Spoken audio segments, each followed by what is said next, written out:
So just to get going, so your assignment is in 3 parts, and we'll go through each part in detail. So the first part, So the first part of your assignment is the main part, and it's worth 60%. And it asks you to study a business of your choice under the following heading, business and its environment. It's worth 60%, and the word count is around about 2,000 words. It can go over a little or under a little, that's fine, but that's just to give you a kind of a rule of thumb. It's usually around 2,000 words. So the way we would kind of suggest that you tackle this assignment is that so first of all, with every essay, you would have an introductory paragraph, and that tends to be an introduction to the assignment itself, just summarizing what the assignment is about. And often that's written at the end, because, you know, you're not 100% sure what the assignment is going to be about until you have written it all. And then you usually write your introductory paragraph at the very end saying this is what the assignment will discuss. Then you'll go into the business itself. So you're going to find a business. You have 2 options with this. You can find a business online, something that you can get a good bit of information on, and you can use that. Or if you have access to a business, so maybe you have your own business, or there's a family business that you'd like to analyze in detail. And in that case, you might be doing kind of interviews with the owners of the business. So either way, you'll introduce the business in that second paragraph there. Or your business could be a social enterprise or a community development organization. So it doesn't have to be a business in the strict sense of, we'll say, retail or manufacturing. Yeah, and that's important to emphasize, because I know a few people mentioned today that community development is kind of their passion rather than the business side of things. So yeah, to pick a community development organization, you can analyze it as a business in this same way. So, you know, yeah, the term business is quite broad. So you'll introduce the business, and one kind of mistake that people make here is they spend half of the assignment just talking about the business, what the business is, where it is, what's the governance structure, etc. So we would suggest here the marks are going for the analysis. So, you know, introduce the business briefly, just introduce the business enough so we know who the business is and what they do, and then go straight in to the analysis, which is the key area for this assignment. So you're going to analyze the micro and macro environment. So first thing you would do is define what the micro and macro environment are. So you show that you understand what they are before you go into your analysis.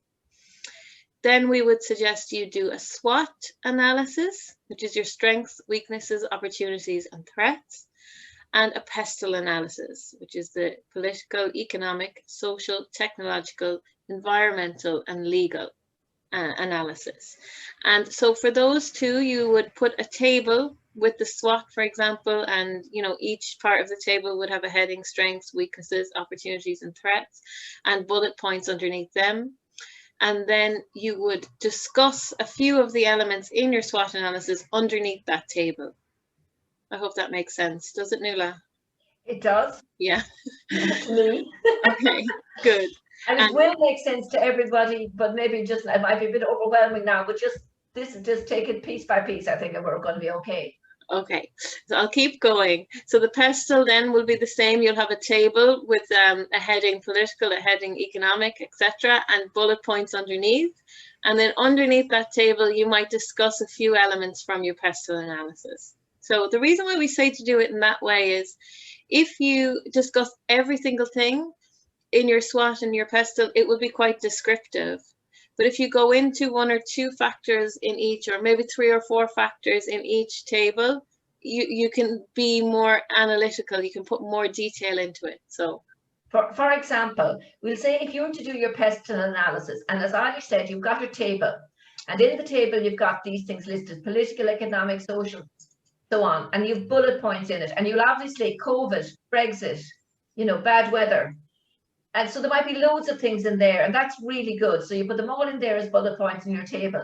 And then underneath the table, you might say, the biggest factor for this business now is a small restaurant in Salthill is COVID. There's no customers and they haven't had business for years, you know. So you only pick out one or two things and talk about it. You don't talk about everything you have in that table in your bullet points. The same with your SWOT above.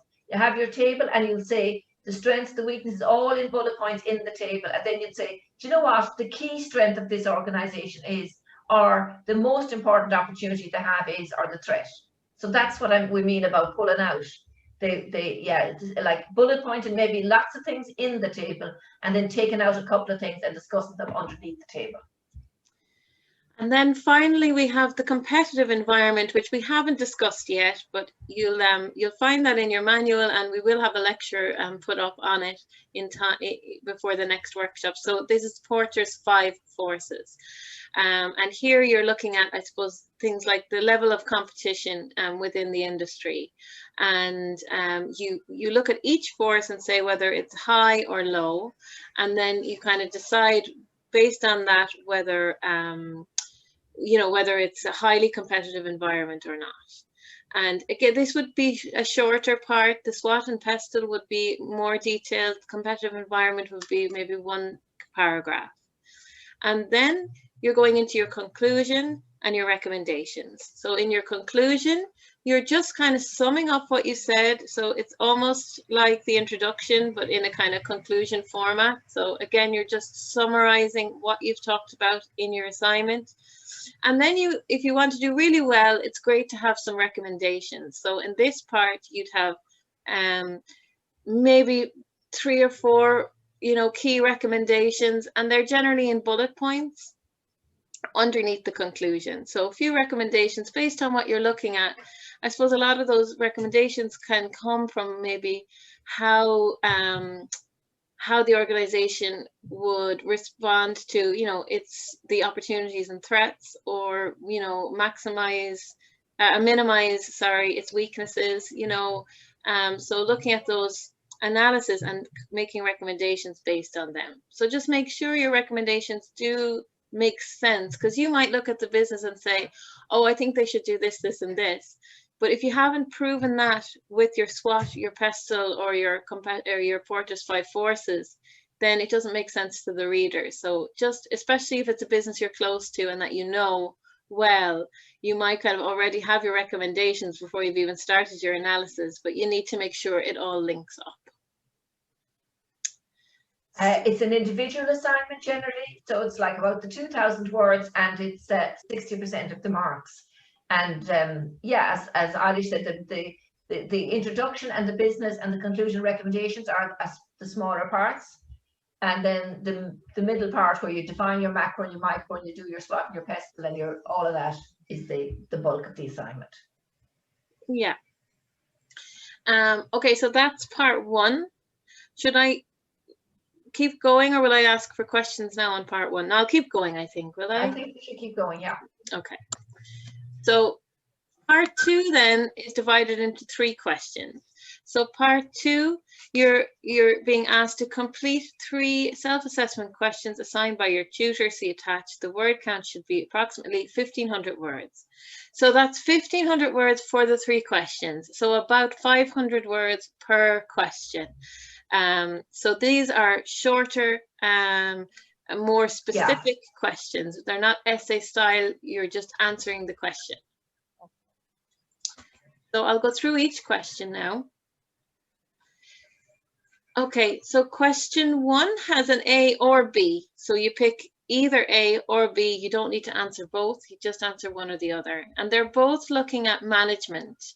So they're kind of unit 1 of the manual looks at management, and you'll find the kind of, if you start there, that'll be a good place to start. So question 1A asks you to briefly describe Maslow's hierarchy of needs. Write a detailed explanatory paragraph on the following roles of a manager: interpersonal roles, informational roles, and decisional roles. Okay. The second part, B, is the or, so you do one or the other. Asks you to describe what is meant by the term management, Describe 5 skills necessary to be an effective manager, and then discuss the key fundamental management skills required for the 21st century. So here, like I said, if you start with Unit 1 and look at that, that will give you the kind of key answers. If you just use the manual and nothing else, you know, you'll get your 40%. If you want to do better than that and kind of get a 50 or a 60 or even a 70, you need to do outside research. So I would say, you know, you'd have your Unit 1, the manual, and then maybe 3 or 4 other documents that you've looked at to answer that question. And just to note the wording as well, some of it is asking you to briefly describe, other parts are asking you to write a detailed paragraph. And the second one, it has describe and then it has discuss. So anything that's describe is quite short, and the discuss, or the writing a detailed explanatory paragraph, is where most of the points are going for. So you'd put a bit more information into that area or into that section. You need to take a break, Eilish, anytime as well. I can go through those if you wanted to do that, but Yeah. that's fine. Yeah, no, I'm okay for now. And I would say to people to start at the manual, just take it from the manual first. If you get that done, that's your first draft. Yeah. Yeah. So the second, oh, sorry, that's the third. The second question there is asking you to look at market positioning. So using the case study given in Unit 7 of your course manual, discuss Ryanair's market positioning relative to a higher cost airline. Okay, so again, it's pointing you towards one of the units. So Unit 7 will give you your basic information about market positioning.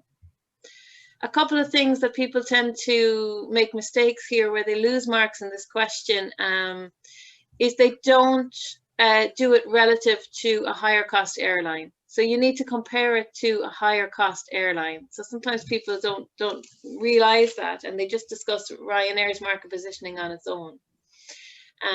So that's something to remember. It's asking you, really what you want to do there is look at the 7 Ps. And I know that's not really making sense to you now, but it will when you read the unit. So you take the 7 Ps and you look at Ryanair and another airline, and then you kind of talk about what its market positioning is. So there's 3 different types of market positioning. And you're kind of saying, you know, where does Ryanair and this other airline kind of come in, and what's the difference between the 2? And we'll be looking at that again next week, so don't worry about it. Yeah. Okay, and then question 3 is, according to Greiner, a growing and maturing organization goes through 6 stages of growth shown in the graph below. Discuss briefly each stage, describing the organizational characteristics and particular problems related to each stage. So there's the Greiner's growth curve. That's what we're talking about here. And again, I think this shows up in Unit 5 of the manual. And that would be a good place to start. And then you can do some outside research on this. And basically there's 6 different stages of growth, and for each stage there's a crisis. And you just describe them, each stage, and what the problems are. And if you want to do really well in this section and add a few marks for yourself, you could give a few examples. So not necessarily in every stage, but maybe in 1 or 2 or 3 of the stages, you could give an example of an organization in that stage. You could kind of say, well, Supermarkets is clearly at stage 4 or something like that. Yeah. Or whatever. I don't know what it's at now, so don't quote me on Supermax. Yeah. You know what I'm saying in terms of an example. Yeah. So they'd be the 3 questions that you have to cover. So they're worth 10% each. And we're talking about 500 words. And you'll be using your manual, but we'd also expect you to be referencing 3 or 4 different sources for each question as well. Okay, and the final part of the assessment then is a 5-minute presentation, and that's worth 10%. So the way we've been doing the presentations is that maybe a week or so before the due date, you'll be asked to present your work. so that you can learn from your other classmates and that you can receive feedback on your work before you hand in your final assignment. So we found that worked really well in the past, and really helped people just looking at things from different angles and seeing how other people approached it. And I think we'll do that again this year. We might reorganize that, Irish. We were talking about it last night over the break in terms of how we'll do this, because it's only the next 2 weeks and we realise that we're going to have to rethink it. So yeah. So I don't know if you want to present that now, or whether we'll just talk about it later with the group. Okay, so yeah, we were saying for the third workshop we were going to have presentations, but we think you've got your HR assignment due in, and you've kind of got a lot going on at the moment. So we thought that we would use that workshop as a kind of a study group session instead, where we'd give individual feedback on how you're getting on. So for your assignment in particular. So we'd have you in small groups. And rather than do a full presentation, do you know what I mean? We'd put you into small groups, we'll say, for that last workshop, and that you would, like, we'd present specifically where you're at, rather than a kind of full presentation. We might ask you to have 1 or 2 pieces of work done for that, rather than doing the full presentation. So you might be in, like, maybe this group would be one group because there's only 5, so this would be work perfectly. But then for the Saturday group, we might split it into a couple of groups. Do you know what I mean? Anyway, we're going to think about that. How we're going to do that. Yeah, our thoughts are maybe that you just have the tables done. So rather than all the writings underneath it, you might just have your tables done, the SWOT, the PESTEL, and maybe the Porters 5 Forces, just the tables, you know, and the bullet points, and we can kind of talk them through and discuss them then in more detail. But we'll come back to you on that, because we are rejigging it a bit. So we'll come back to you to let you know exactly how that's going to work. Okay, so that's the 3 parts. And then just to remind you, don't forget referencing is really important. So make sure that you are, you know, referencing throughout, and that you have your bibliography at the end, which is your reference list. If you haven't seen the academic phrase bank, it's very handy, especially at the redrafting stage, just to make things sound better. So if you write the essay in your own voice and in your own words, and then at the end you can spend, you know, a week or so redrafting, re-editing, and making it sound really great. And one handy thing to use is the academic phrase bank. So that should be up on Moodle, and it gives you just simple academic phrases that you can use in an introduction, that you can use in a conclusion. It was actually developed for people whose English isn't their first language, but it's used more by, you know, English speaking students, because millions it's really useful. Yeah, millions of them. It's really, really popular. So we have it up there on Moodle for you anyways. And also, you know, just the structure to have a cover page, page numbers, and that kind of thing as well. So that's the 3 parts of the assignment. We've got business and its environment, we've got the 3 questions, and then some form of presentation.